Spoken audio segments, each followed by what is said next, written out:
Assalamualaikum warahmatullahi wabarakatuh. Sahabat sekalian, kembali lagi bertemu di channel Mas Imam Nawawi. Dan terlepas dari hiruk pikuk perkembangan politik yang ada, kita patut untuk melihat sejauh mana Prabowo akan mampu menjalani tugas sebagai presiden dengan membawa janji atau perubahan ataupun kelanjutan pembangunan yang betul-betul didambakan oleh rakyat Indonesia. Dan sebelum ke sana, ternyata Prabowo boleh jadi tersandra oleh upaya untuk bersifat akomodatif secara politik dengan menambah jumlah kementerian di Indonesia. Terbaru Detik X memberikan judul upaya menggemukkan kabinet Prabowo. Kata menggemukkan jelas sebuah usaha yang terus-menerus dan penuh dengan upaya tingkat tinggi bagaimana menjadikan kabinet tidak kurus alias harus ditambah.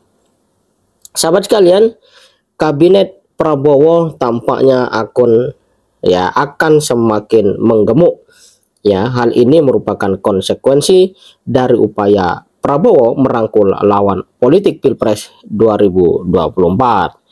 Ini disampaikan oleh banyak pihak dan cenderung mereka yang berada di bawah barisan Prabowo melihat upaya ini sebagai hal yang positif, dan mereka yang melihat sebagai oposisi atau suara yang melihat secara objektif memandang upaya menggemukkan kabinet Prabowo adalah tidak lebih dari sebatas bagi-bagi kue kekuasaan yang efektivitasnya diragukan dapat memberikan keuntungan besar bagi rakyat. Seperti apa? Mari kita lihat.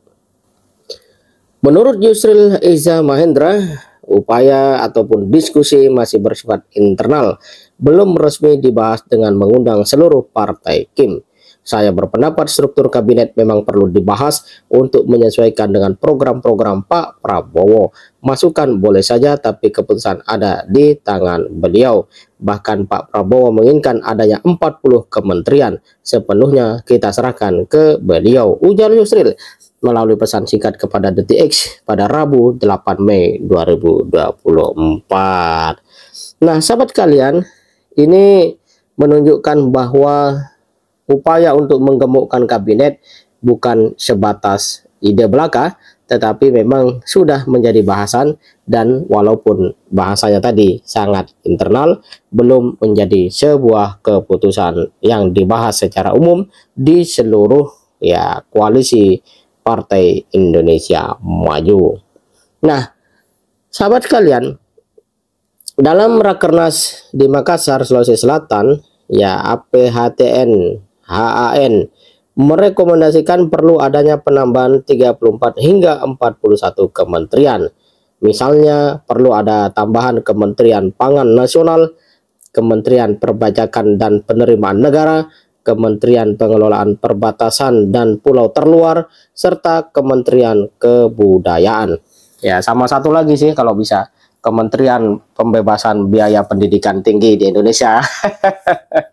Ini lagi ramai juga ya soal UKT, uang kuliah yang harus dibayar oleh anak-anak Indonesia, dan lagi ramai mulai dari Unsud di Purwokerto sampai USU Unri yang ada di Riau dan Medan, bahkan UIN Jakarta.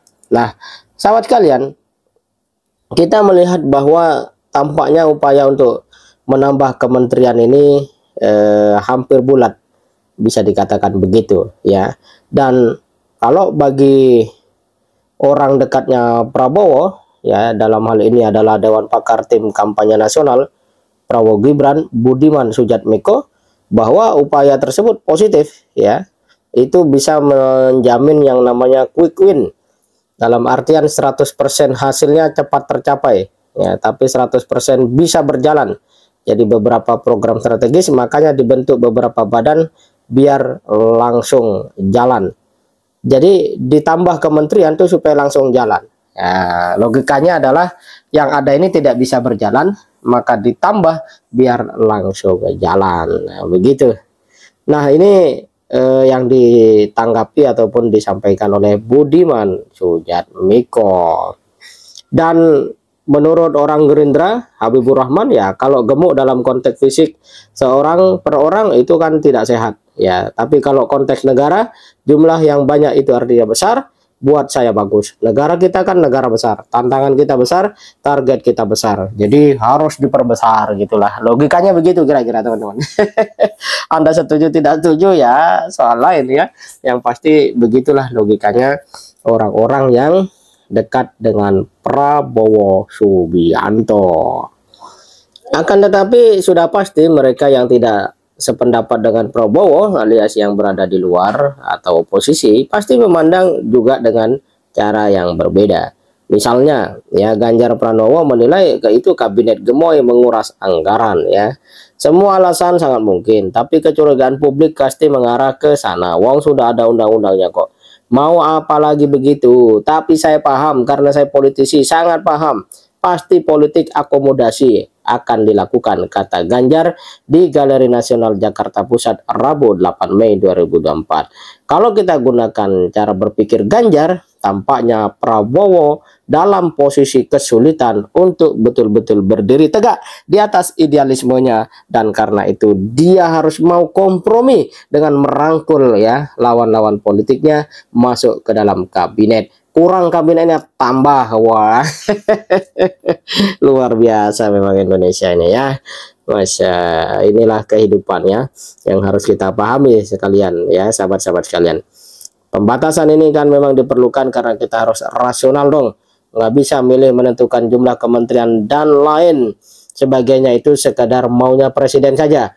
Karena kan implikasinya banyak ya ke pelayanan publik, ke anggaran misalnya, makanya dibatasi, kata Bivitri ketika dihubungi Detik. Jadi selain Ganjar ada juga Bivitri yang mengatakan bahwa nggak bisa asal presiden, prerogatif presiden. Diingatkan juga presiden jangan keliru mengambil keputusan gitu.